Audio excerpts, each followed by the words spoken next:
Good afternoon. Namaste. Welcome to Srishi University. Srishi University has a center for Sri Advanced Global Center for Conflict Resolution and Peace Studies. I, Dr. Vijaya Mohanty, is the director of the center. It's privileged to host today Professor Ananta Kumar Giri, who is a professor in Madras Institute of Developmental Studies. He is a master's and PhD from Johns Hopkins University, United States of America. And he is also MA in Sociology from Delhi School of Economics. He has many achievements to his credits. He is a pride for this state of Orissa and of course India. His research interest spans new horizons of human development and social transformation in India and the world, dialogues, dignity and responsibility, religion, spiritual mobilization and social transformations, social theory, social movements, criticism, creativity and contemporary dialectics of transformation, creative transformations in education, philosophy and literature. He is a visiting professor in a number of institutes in India and abroad. Some of the institutes I would like to name is Indian Institute of Advanced Studies, Shimla, Department of Politics and Public Administration in Savitribai Phule University, Maharashtra, Pune, visiting scholar in Department of Sociology, Punjab University, visiting scholar in Indian Institute of Advanced Studies, Simla, visiting professors, Center for Media Studies, Jawaharlal Nehru University, New Delhi, visiting scholar and Faculty of Arts and Business in the University of Sunshine Coast, Queensland, Australia. To name, there are a number, like he is a visiting scholar and visiting professors more than 20 university of the world. So it is our privilege to welcome you today, sir, to deliver a lecture on towards new Dharma of peace building, conflict transformations and alternative planetary future. This is unique of its kind. The lecture is unique of its kind. We will probably have such a lecture for the first time under the center. Welcome to Srishi University virtually, sir. And we would like you to deliver the lecture.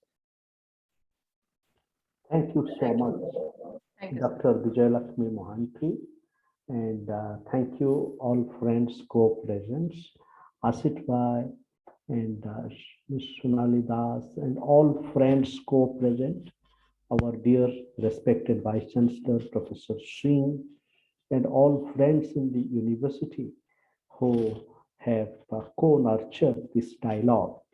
And I'm very happy to be part of this conversation as part of the Sri Global Studies for Peace. And I'm very interested humbly in peace studies and work on peace.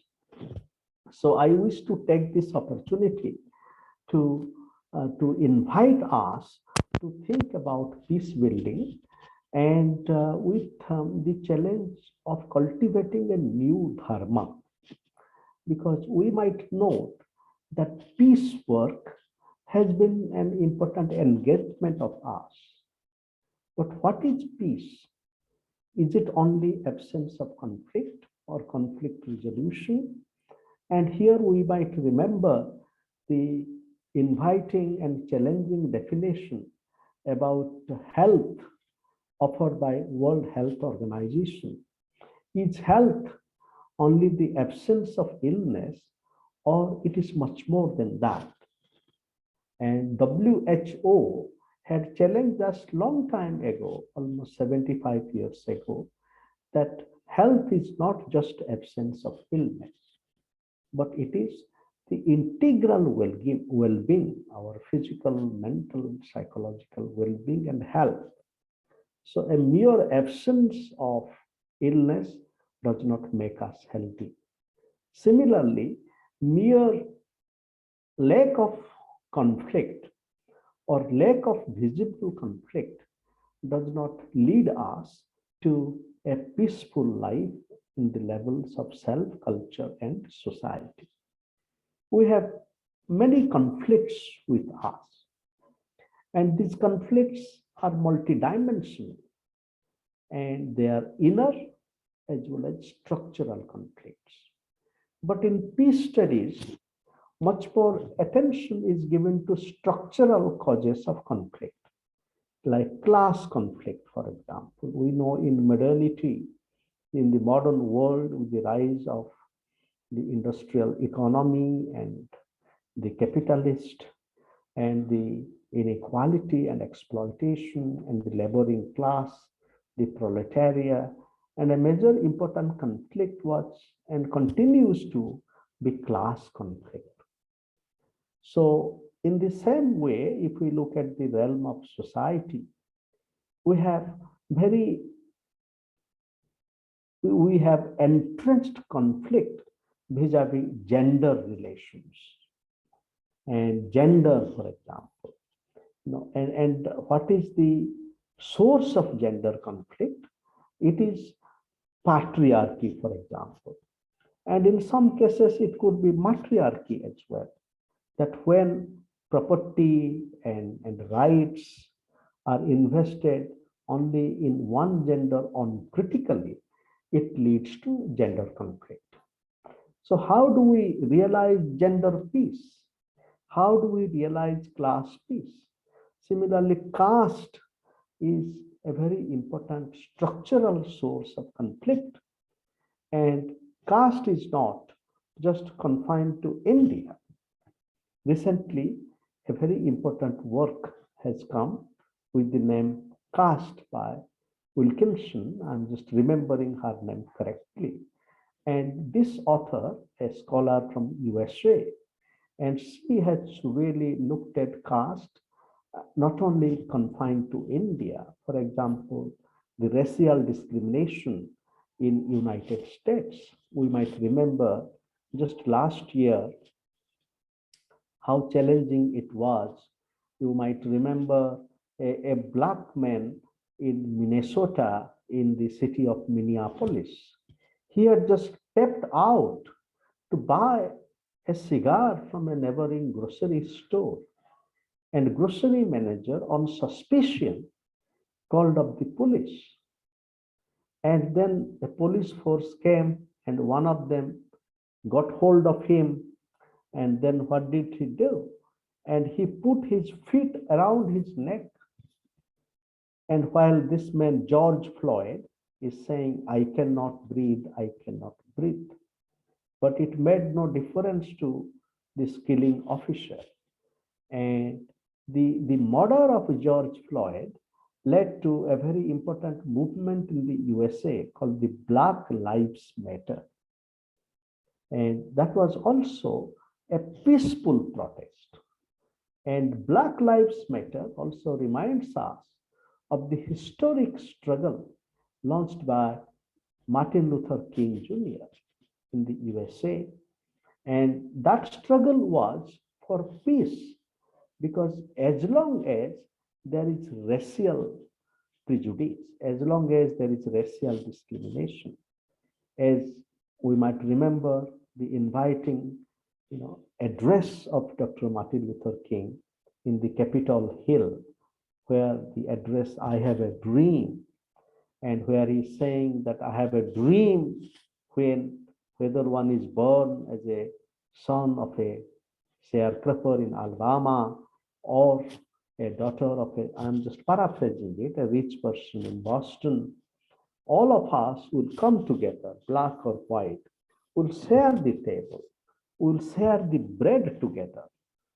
So my description of all these instances is to bring home the fact that when we talk about conflict, the sources of conflict, and there are structural sources of conflict, like class structural forces, caste structural forces, and caste and race, they come together In the Indian context, also caste and race, they come together. In the American context, as Isabel Wilkinson's book Caste suggests, that it also suggests that caste is any form of discrimination which granted life chances, which decides life chances according to birth. And the concluding thought of the book is that let us move towards a world where there is no caste, which means that all of us, we will have equal dignity. No matter where we are born, the privilege of our birth does not become a source of conflict. And we all have the same access to life chances, and therefore we all become part of the process of building peace as coexistence. And this peace also requires realization of justice, as Dr. Martin Luther King challenges us that unless there is justice, there is no peace.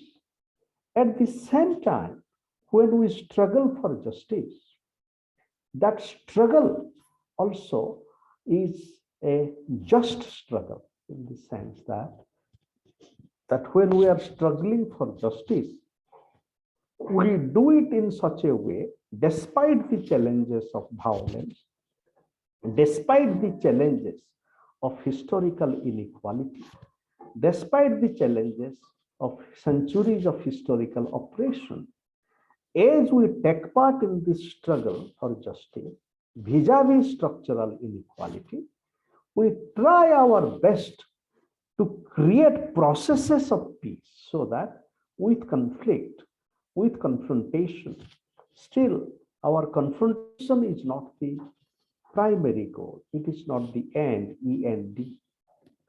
Here we might remember the great philosopher Immanuel Kant, who also wrote a book called Perpetual Peace. And it is his vision of the future. And my subtitle in this conversation, Towards Planetary Future, Towards Alternative Planetary Future, it is that dynamics of peace which is perpetual, which is sustainable. And for building sustainable peace, we need a new Dharma. And I will elaborate what are the elements of this Dharma. So, perpetual peace, for peace. Kant, the great philosopher, talks about end, END. Now, if peace is our end, END, then what is the relationship between END and AND, AND? Look at, for example, Dharma and Artha. We know that when we talk about Dharma, what does Dharma mean? Now, Dharma challenges us to live a rightful life, a right living, art of living, right, RIGHT, right. And we can remember here the eternal work of the Buddha when he talks about the Eightfold Noble Path, for example, of right living, right speech. This constitutes Dharma. This morning, I was in the library, in the beautiful library of our university here, Sri University, and I was very blessed to read this line from Gurudev, Sri, and he has a book called The Wonder. And in this book, the Gurudev is saying that what is the meaning of this word Bhadram? I'm just finding that in 1 minute. What is this meaning of the word Bhadram Karnevina Sruniyama Deva? You might have heard about this, which is at the beginning of each prayer. And the Gurudev is writing, Sri is writing, this is the first mantra to be recited before any puja. It means Let my ears hear good things. Let us speak only good words, and let our lives be on the divine path. Bhadram karnayabhi shrunuyama deva. So the notion of right here, it is different from righteousness. For example, many of us, we use the word right in a spirit of arrogant righteousness. That means I am right and you are wrong. Now, the whole path of Dharma is not a path of righteousness, but right living, right thinking, right speech. And for that, what we need to do? We need to hear. We need to develop our capacity to listen. And you might remember that here in the beautiful banyan tree on the campus, and this morning I was walking, and we have Lord Ganesha. And when we sit down with Lord Ganesha, out of many paths that Lord Ganesha invites us to be with, one path is the path of listening, because it is said that the ear of Lord Ganesha is so pronounced, it is so big. Lord Ganesha has big ears. So the path of Dharma is a path of listening. Listening to unheard voice. And to relate it to Immanuel Kant, for example, listen to our conscience. And also in the Indian tradition, listening to our Viveka. What is Viveka? That discrimination. And that sense of discrimination, what I need to do and what I do not need to do. And this cannot be, though there are certain guidelines towards that, though there are, as we are walking, there are some light posts, but any a priori discussion of what is right and what is wrong is not always helpful, because at this moment, what we have to do, that requires, that contingency requires a creativity, it requires a spiritual awakening, so that how do we make a decision out of two right decisions or two wrong decisions? We could either go this way or this way. Now, it is in this context, it is written in the scripture, Dharmasya Patha Nihita Guhaya, which means, it means that the path of Dharma is like walking on the sword of the razor. So this requires practice. It requires practice, and only with practice we are able to walk and meditate with the path of Dharma. And here in a comparative perspective, and I remember here that Desmond Tutu, Bishop Desmond Tutu, who played such an important role in struggle against apartheid in South Africa, while Nelson Mandela was in the jail. Now, Desmond Tutu and others, they carried this struggle. And here also, I wish to mention that one important movement in that struggle was the struggle of the Black consciousness movement. And it was an important movement that let us arouse our consciousness, Black consciousness, and we were not going to accept apartheid on the basis of racial discrimination. And two founders of this struggle, Steve Biko and Mamphela Ramphele. Mamphela Ramphele is my dear and respected friend now, and she is the co-president of the Club of Rome. And I have been very blessed to be in association, in communication with Mamphela. And 2 to 3 months ago, I organized an international webinar. I co-nurtured an international webinar on peace and development, in collaboration with KISS University and World Anthropological Society, in which Mamphela was also one of our speakers. So I am remembering Mamphela and Steve Biko. This leader was murdered by the apartheid government. And with this pain of the murder that Mamphela continues to carry, the murder of her loved one, and she is devoted to peace. She is devoted to cultural regeneration.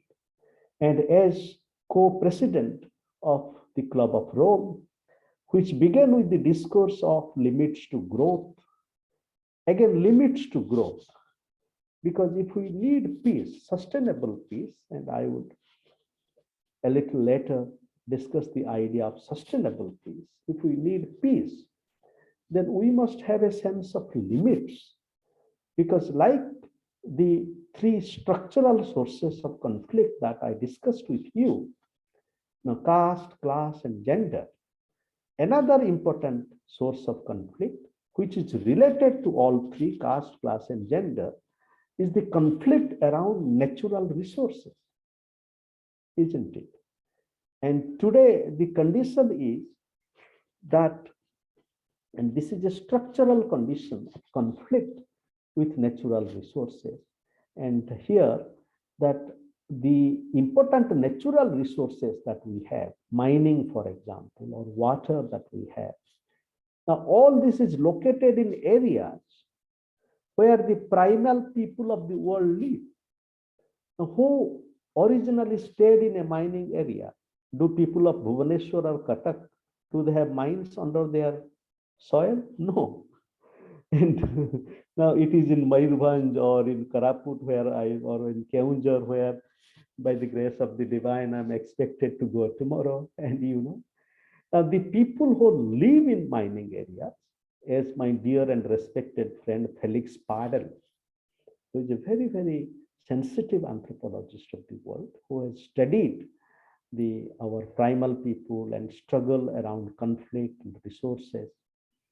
Now, once we look at natural resources, these natural resources are in areas where mostly tribal people live. And tribal people do not have much say in the decision-making process. Politically, they are not that powerful. So then the structural sources of conflict, and this was told to me in a very passionate way, in a heartfelt way, by the great anthropologist of India and the world. His name is B.K. Roy Burman. B.K. Roy Burman is a very inspiring anthropologist, and he has also worked for peace both in the Naxalite areas as well as in the Northeast. He worked with then Prime Minister Indira Gandhi, to create Center for Peace in the Northeast.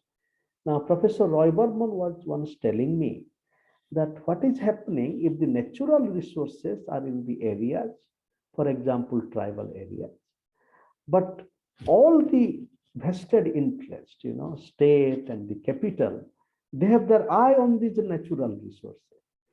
And they are trying to take all these, extract it from their own home, leading to the death of the forest there, of the river there, the mining there, and pollution and the destruction of not only livelihood, but also culture.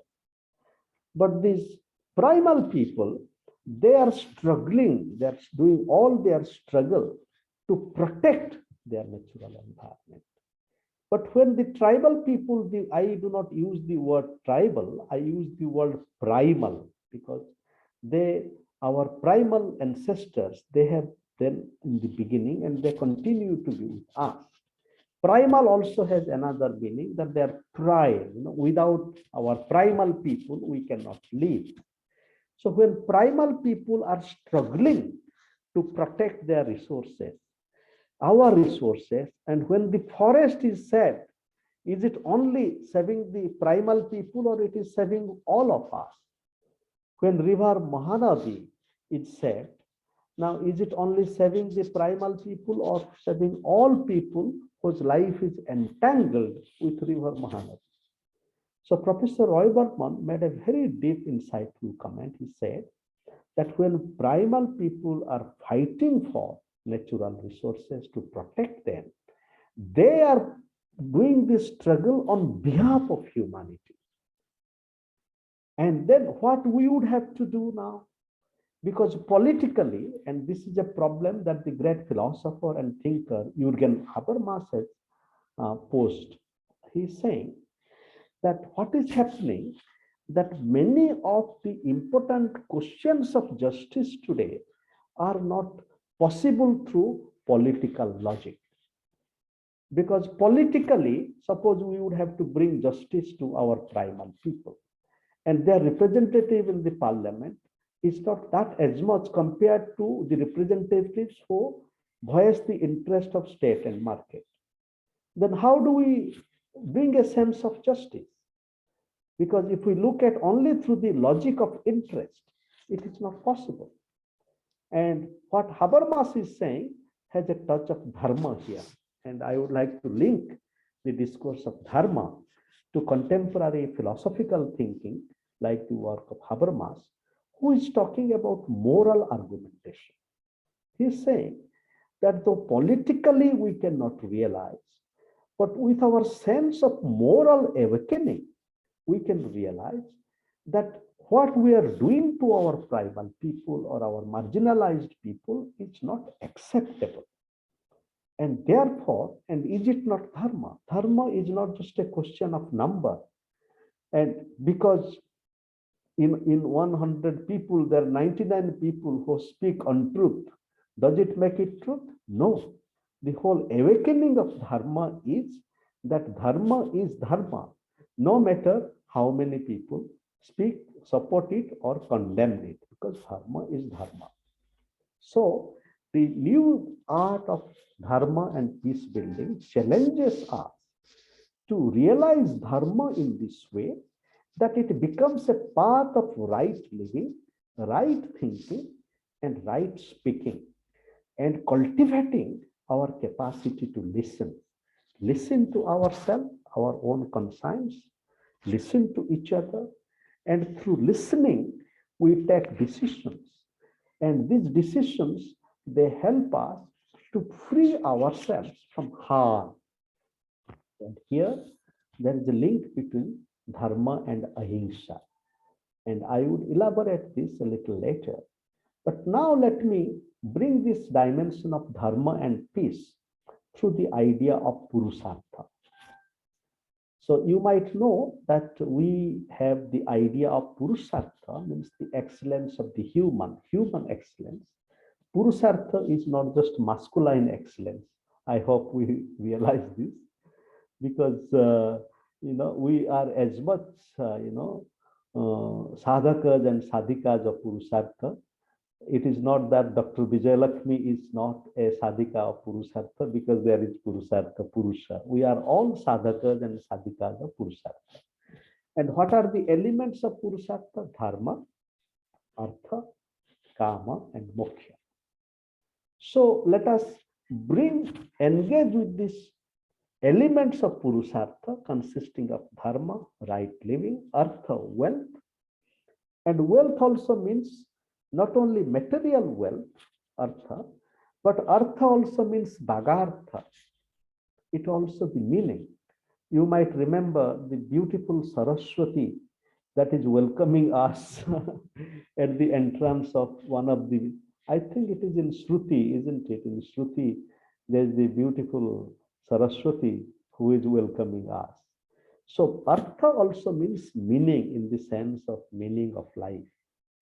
So Artha, and then Kama, desire, and then Moksha. And what is Moksha? Moksha has many connotations, but we can also look at peace as Moksha. Moksha means not only having a good life in the afterworld, but Moksha means social liberation, self-liberation at present. So if the relationship between Dharma and Artha Now, today, what if we bring the Purusartha dynamics to contemporary world, we find that the structural sources of conflict are emerging. Because if capital, for example, if corporations and capitalists, they are trying to acquire wealth in a way which is not right, then it leads to conflict. So when we acquire wealth in a rightful manner, considering the needs of everybody, ecology, river, our primal people, and it is not impossible. It requires a lot of sensitivity. It requires a lot of careful listening, like dharmasya patha, like the path of dharma is working on the edge, on the edge of a sword. But without that, there is no way. What happened with modernity, with modern industrial civilization? We destroyed ecology. But now our ecology is coming to us with a vengeance, with coronavirus and our imminent climate collapse. So my submission is a new dharma of peace building is built upon creating creative and dharma link, dharmic link between dharma and artha. Similarly, dharma and desire, kama. And here we might note that desire, there is also a life-giving desire and life-destroying desire, what Sigmund Freud called as eros and thanatos. Now, all desire is not necessarily life-destroying, because my dear and respected friend, Professor Neela Bhattacharya Saxena, who builds on the path of Tantra to tell us that how in the beginning is desire. Without desire, would we be here? Without the desire of two souls, having animated by a desire to meet, none of us would be here, isn't it? And if we look at Upanishad, Taittiriya Upanishad, and it goes that when the divine created the world, and then he or she also felt the desire to be multiple. And then it says that Saha Tapa Atapyata, the divine started meditating. The point is, when desire is there, but at the same time, there are many life-destroying desires. Now, peace is destroyed, conflict arises when we become slave of life-destroying desire. For example, the desire to dominate others, the desire to steal others' property, isn't it? And and here, in a smiling way, my Professor J.P.S. Uberoi, while interpreting Gandhi, and we know Gandhi, how Gandhi worked with his desire, and Gandhi used to say that we must love labor, and Gandhi and Professor Uberoi said that you love the labor of your neighbor and not your neighbor's wife. and what it means that our covetous eye, let it not be directed towards the spouse of my neighbor. And it is a reality that desire works in very destructive way. And it is an example, instead of my desire directed to the spouse of my neighbor, if my desire is directed to the labor of my neighbor, then it becomes a source of peace. Because with that, then that leads to Swadeshi. The Swadeshi economy is based upon the laboring people sharing their products together. And then with Gandhi, we also realize the great significance of Satyagraha. So for peace, we would have to develop truth. And truth is, what is truth? Truth is multidimensional. There is certain relative truth. There is also some relational truth. At the same time, there is absolute truth. But with all this, that if we are careful to the call of truth in our life, and if we are careful to the developing ahimsa or non-violence. What is ahimsa? Out of its many things, that we do things which does not create harm to others. And it is possible, if we become more reflective, it is possible that our life, our work can create minimal harm to others, And the whole dharma of our life is centered on that. It is centered on the principle of no harm to others. And here, the great philosopher J.N. Mohanty, who builds on Gandhi, the Gandhian tradition of non-violence, and Edmund Husserl, the great philosopher of Europe, who talks about phenomenology. And what is phenomenology? Phenomena. And Husserl talks about the overlapping content. That means, let us say that I am born as a Hindu to begin with, and my friend is born as a Muslim to begin with. But the overlapping content between myself being born as a Hindu and my friend being born as a Muslim is the overlapping content is that both of are human. And so when there is a needle comes to my palm, so it pains me, and when the needle comes to the other palm, it pains me. So overlapping content. So dharma arises out of the acknowledgement of overlapping content. And one important aspect of phenomenology is that the near is far and the far is near. And then for that, therefore, for peace, I would have to put myself in the position of the other. And we might remember here that Swamiji, Sri Ravi Shankar, he has also been engaged with some peacemaking efforts, including in Kashmir and in other countries, and the details of which needs to be, explored more. But the point is that any peace work involves moving from our own positionality to the position of the other. And therefore, listening to our collaborator, our partners. And moving on then, I wish to suggest that desire and dharma. So let us cultivate desire in such a way that it becomes a contribution to peacemaking, rather than desire becoming a slave of life-destroying desire, whether it is domination or stealing of property or stealing of our friends' rights, rights to dignity, rights to culture, rights to language. If we steal this dignity by one way or the other, then there would never be peace. Peace would emerge only when we address the structural sources of conflict.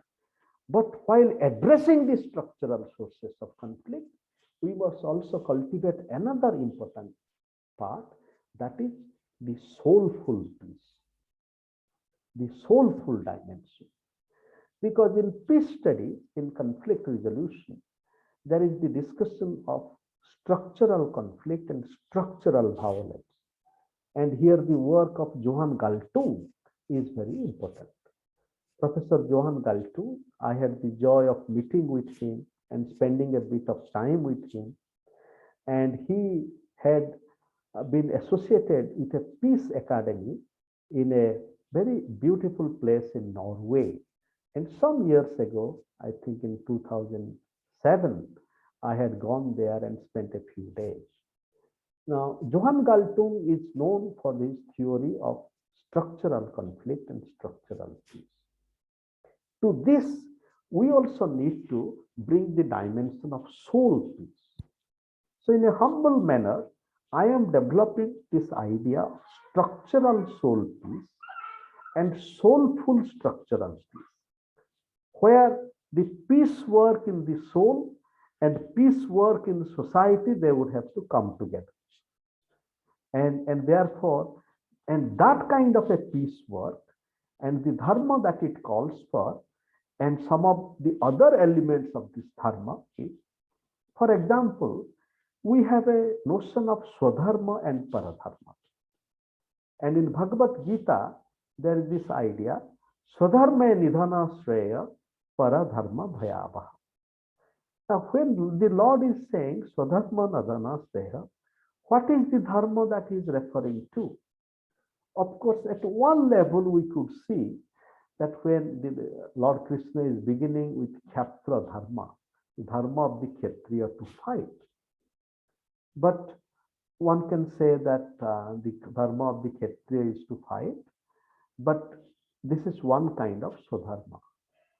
But there is no mention of the word Hindu in Bhagavad Gita. There is no mention of the word Hindu in Bhagavad Gita. Rather, there is a discussion of three gunas, the three gunas, isn't it? Sattva, Dharma, Tama. So my submission is, and there is a lot of emphasis on that how the soul develops, the Swadharma, Swabhava. So therefore, Swadharma is that path which really helps us to blossom, that path. And Paradharma is that path which really destroys that capacity for soulful blossom. Anything that destroys is becoming Paradharma. So my submission is, as Gandhi read Bhagavad Gita, Gandhi read Bhagavad Gita not only as an allegory of war, but the allegory of war happening within our body, within our mind. But the real objective of this struggle is to move towards peace. And therefore, Gandhi read Bhagavad Gita as an important allegory of war calling for peace. And therefore, he read Ahimsa into it. And I am co-editing a book now towards a new dharma of peace building. And later on, very quickly, I would present you a very important contribution on Kashmiri Shaivism and the problem of militants there from the perspective of Kashmiri Shaivism. But at this juncture, I invite you to think about dharma and peace through the familiar discourse of dharma and adharma, and to move towards a new modality, what I call as sahadharma. Now that word is not there in Bhagavad Gita, but the whole spirit of Gita, when there is Gita is talking about Loka Sangraha. Loka Sangraha is gathering of people. Now only when there is peace, there is Loka Sangraha, isn't it? Now people gather together with peace. So peace and Loka Sangraha, they come together. And for Loka Sangraha, what do we need? We need Shraddha, love and respect. When we love and respect each other, people come together. Otherwise, people would be closed unto themselves. So from the dharma of peace building from Bhagavad Gita, we can cultivate it in this way, that peace building is an effort of creating Loka Sangraha, and that Loka Sangraha is facilitated by Shraddha, as it is written in Bhagavad Gita, Shraddhavan labhate jnanam, tatpara sanjatendriya, jnanam labdha parang santi achirena adhigachanti. So peace is, even here, that peace is dependent on Shraddha and on limiting our indriya, on conquering or becoming friend of our indriya. And here we can also remember another important line from Bhagavad Gita, that Atmaiva Atmama Atmana Ripu Atmaiva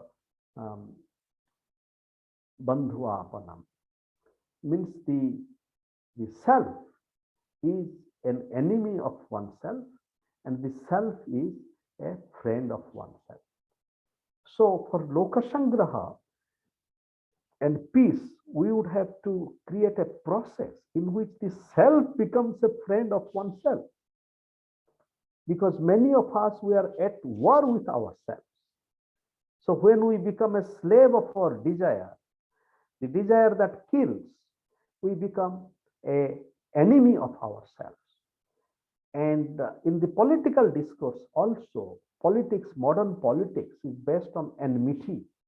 The whole discourse of political theology As the Nazi, linked philosopher Carl, Smith talked about, politics is the whole cult of enmity. In this context, Professor Fred Dallmayr, a very deep thinker and savant of our times, who has a very important book called Peace Talks, Who Will Listen?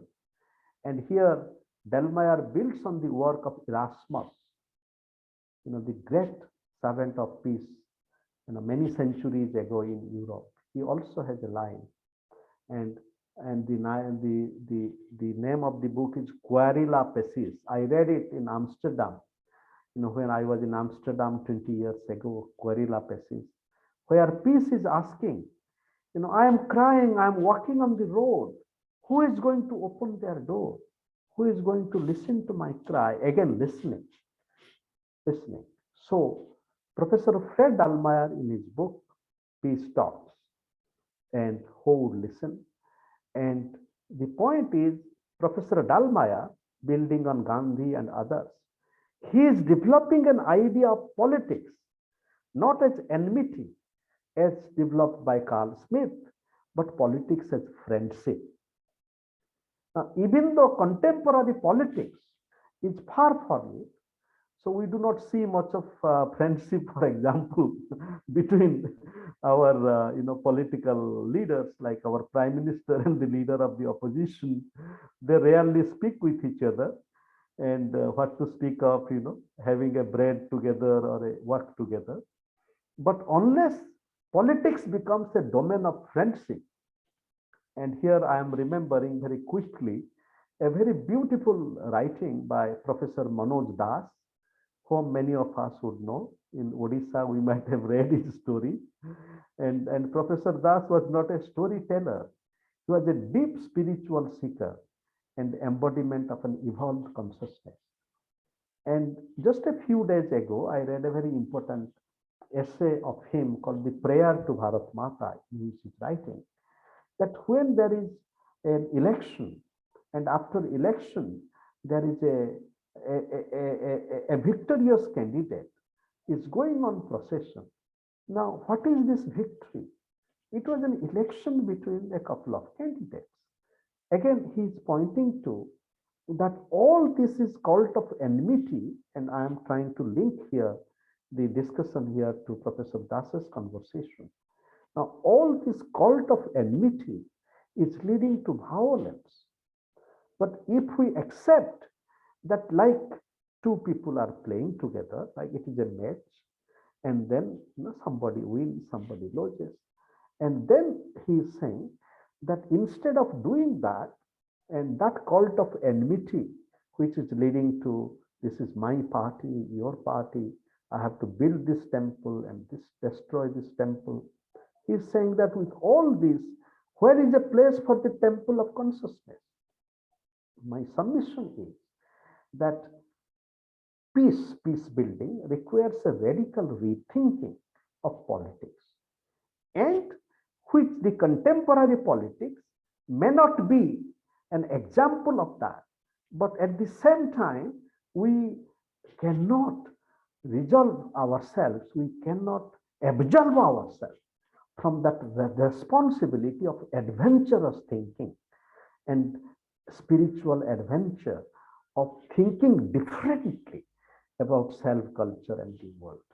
For example, developing friendship, Maitri. Now, without Maitri, where there would be peace. And in Odisha, we know that we have a ritual relationship of Dharma. For example, Dharma brother, Dharma sister. And when I was doing my research almost 10, 12 years in a very difficult place in Kandhamal after the murder of Swamiji and the subsequent violence. And at 9 o'clock in a village, and I was speaking to one young man who had sympathy, who was very sympathetic to violence against the minorities.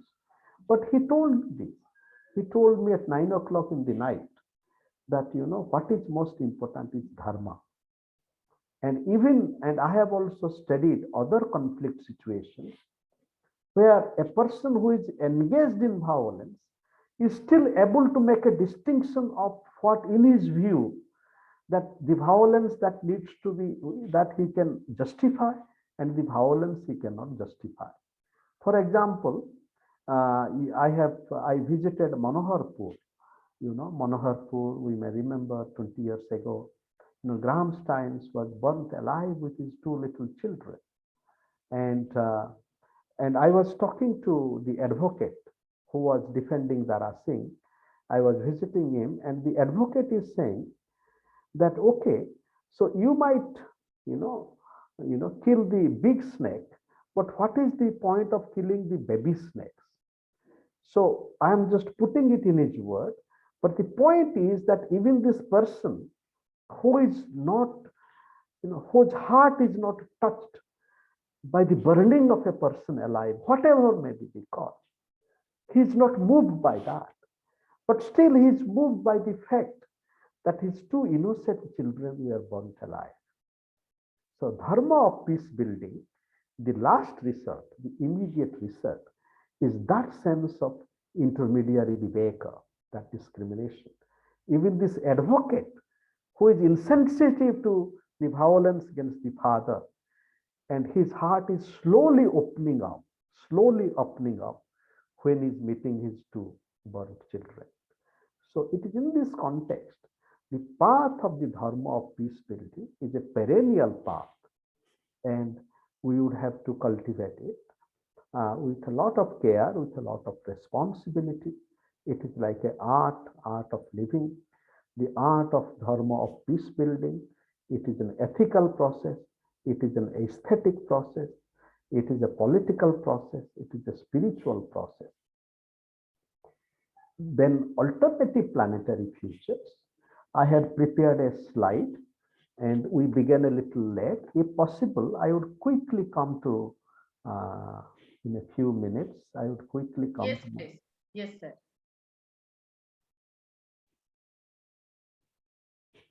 You are a co-host, you can. Okay, sure. Just 1 minute.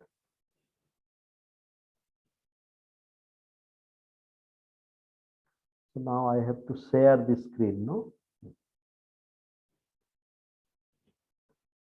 Yes, share the screen. So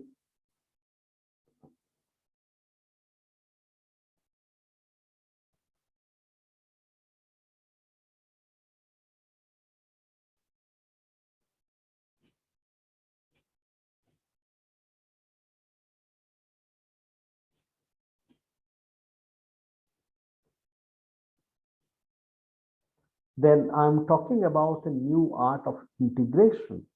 Peace also requires reconciliation and a new art of integration, which means that all our disjointed parts, how do they come together? Struggle for justice is one way. But when we come together, this new art of integration is not just a art of strong integration. Because in strong integration, now the powerful entity, it would like to have other weaker entities integrated on its own terms. For example, now our state of India, nation state India, and we know we have the challenge of peace building in Kashmir and the Northeast. So how do we create a process of integration with dignity? And that requires a process of weak integration. And weak here is not to be weak in a superficial way, but it is a weakness of our ego. It is weakening our arrogance and ego so that we can embrace each other as brothers and sisters with dignity.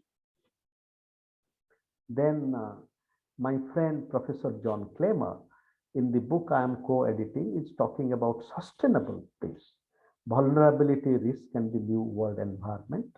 And that is a very interesting idea of sustainable peace. Paul Schwartruber from Canada, and he is making an important contribution of making truth with enemies and others. I discussed with you about the challenge of going beyond the friend-enemy dichotomy. And Paul is contributing to that, and then he is also elaborating on the challenge of satyagraha in a planetary age. And then Sarah Louis Gates from Australia, he's in her paper Militants and Yogi, a Dharma of Peace in Trikarsoidism of Swami Lakshmanju. He's discussing again this whole idea of how do we, the inner battle that is going on and the outer battle, and how do we, engage with both towards peace. And finally, this whole idea of, I have already discussed with you Dharma and Sahadharma and peace and Lokasangraha.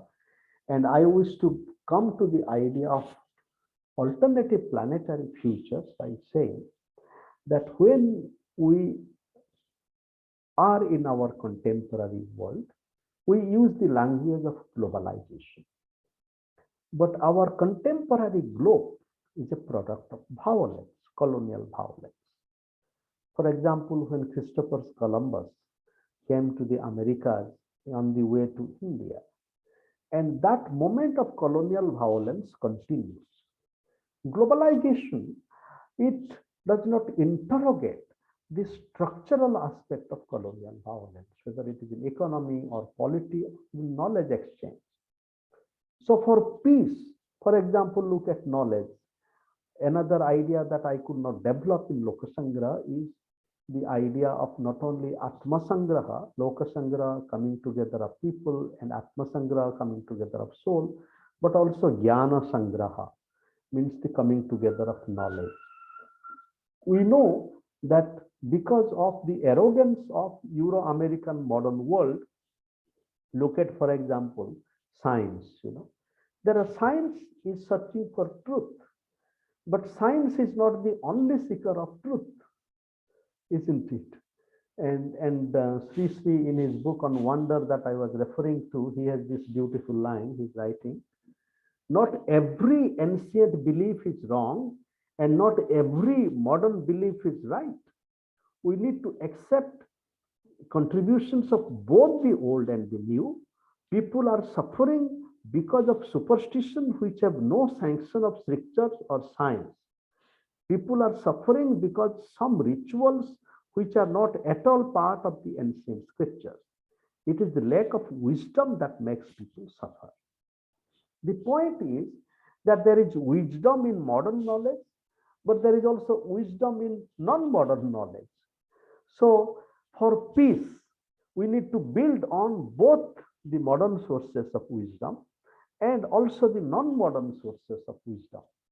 And here, for example, the model of peace building in South Africa, when the peace and reconciliation effort was done, it was deeply influenced by Christianity, that we must seek forgiveness.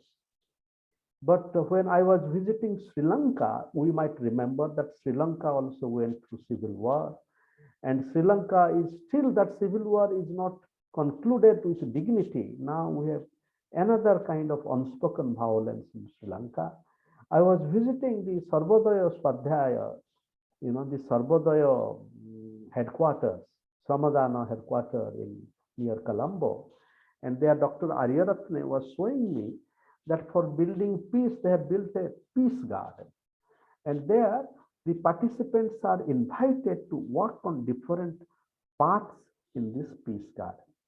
So they are here, meditation and peace makes a very important contribution. While in the South African reconciliation model, it is forgiveness. So forgiveness requires prayer. The point is that different cultures, different religions have different ways of peace making. That for planetary, for thinking about peace today, we must build on the Jnana Sangraha, the knowledge systems from all parts of the world. And finally, one important source of violence is the violence of gender violence, I would like to say. That when our world began with the great philosopher Karl Jasper's calls, the coming of the axial age. We might remember in history, he says that around 7,000 to 8,000 years ago, there was a new turning point. where religions emerged, mainly, Asia, whether it is Judaism or Christianity or the path of Buddha or Confucius. It created a turning point. And Jasper celebrates it as the axial age, which really turned human history around. But one aspect of this axial age is that both the king and the priest, now all the priests that were there, that they were male, masculine priests. In none of the religions that a female is a priest. But before that, the spiritual life of these people, it was the spirituality of the mother goddess. But where did mother goddess go? If we go to Turkey, as I visited Turkey in 2006, there's a very ancient site. And once you go there, even 10,000 years ago, the images that you find there is the image of the mother goddess. And archaeologists are saying that right from Ireland to Japan, archaeology presents the population of mother goddesses everywhere. And in Odisha also, you see Tara Tarini and the Tantra. Where did they go? Where did the women go in the Middle Ages? They were burnt alive in the name of witch hunting. Now, this violence has created disturbance in society. And the contemporary violence today, for example, now some violence like the Taliban, now they are, killing women in a way. And similarly, not only the Taliban in Islam, that in a spoken or unspoken way, in the name of religion, so many people are trying to create restrictions on women. And so my submission is that our civilization, which began with with the killing of the mother goddess, for real peace, we have to reconcile it with a new civilization where we worship our mother goddesses. And that a new civilization of non-violence. It begins with gender ahimsa and with our social ahimsa, non-violence and love, flowing with the family. As without the love of our mother, none of us would be here. Even the people who are killing the mothers and the sisters, they would not have come to the earth without the love, unconditional love and care of our mother. So my final submission is that the world that is ravaged by violence today, which has many causes, both structural as well as inner. So for a new dharma of peace building, we would have to work and meditate in all fronts, wherever we are. And we would have to work on ourselves, we would have to work on societal processes and move towards generation of peace. And that generation of peace is dependent on 3G, generativity. We would have to generate. As the mother gives birth to a life, similarly, all of us becoming mothers, mothers of peace. Therefore, today, we would have to develop peace work as an important work of creative work. We give birth to peace the way we speak with each other at the interpersonal level instead of leading to conflict. Let it create peace in the way we relate to each other, in the way we try to transform our society. Let it move from conflict to peace as a process. So therefore, conflict resolution is not enough. What we need is conflict transformation.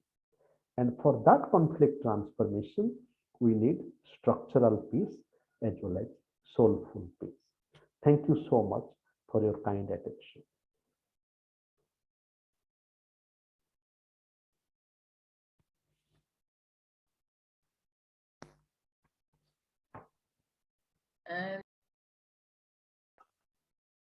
Thank you very much, sir. You started with WHO beautifully. Health is not mere absence of disease. Ayurveda also tells this. So health, the science of good life is Ayurveda, and Gurudev also promotes Ayurveda in a great way.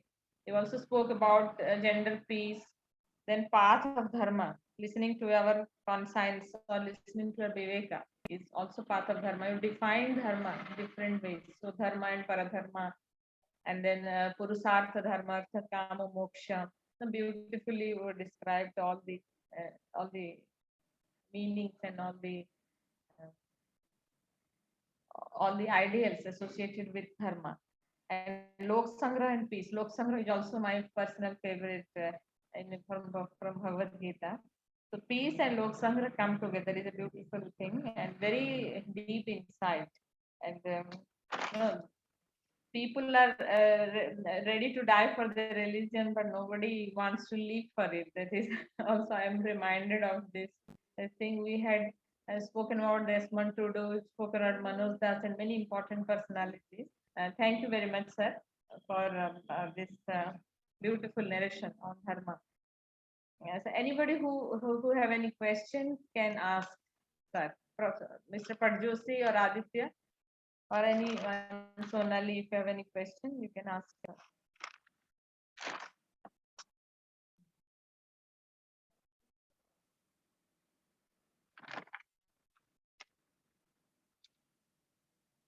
I'm also like I also like the fact that how you told tribal is primal.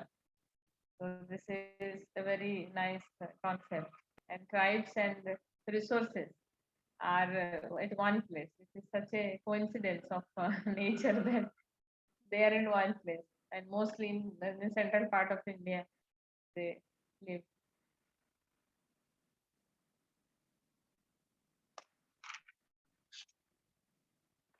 And Gurudev Sri Ravi Shankar ji also spoke about the Kashmiri Savagism, and we have few sessions on unveiling infinity on this Vigyan Bhairav that we call in Hindi. We had beautiful sessions on the knowledge that we do not discuss often nowadays, and this is a beautiful knowledge, and everybody must listen to that as well. And sir, the Lok Sangraha and the peace, these are some of the things that we are also integrating in our module that we are developing on ethical political leadership. We have named it as Rajastri, and we are also offering it soon from Sri University platform. And we will seek your guidance for the same as well.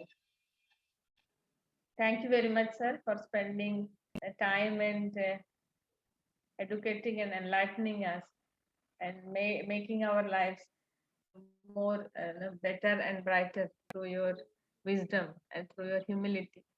And we really like this gesture of yours of coming to Swiss University, and we are grateful for this opportunity given to us. We would like you to be associated with the university and for all time to come, and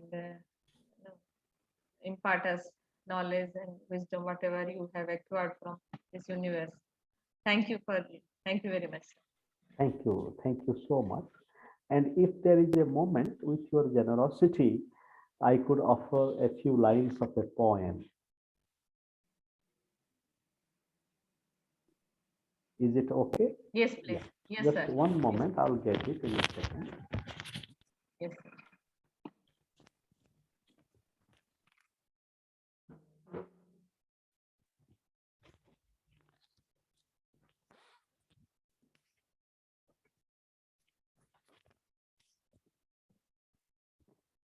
And it goes like this: roots and routes. As there are roots of conflict and roots of peace, similarly, there are routes of peace. Peace work in one place moves into other. It is in this spirit I present this poem called Roots and Routes, which is part of a book of mine, a book of poems called Weaving New Heads.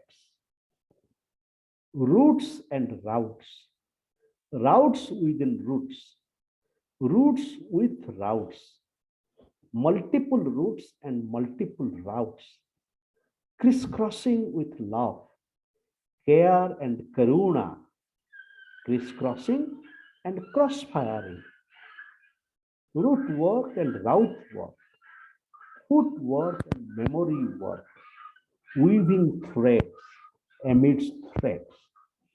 Because peace work is bringing threads, it's knitting threads in front of threads.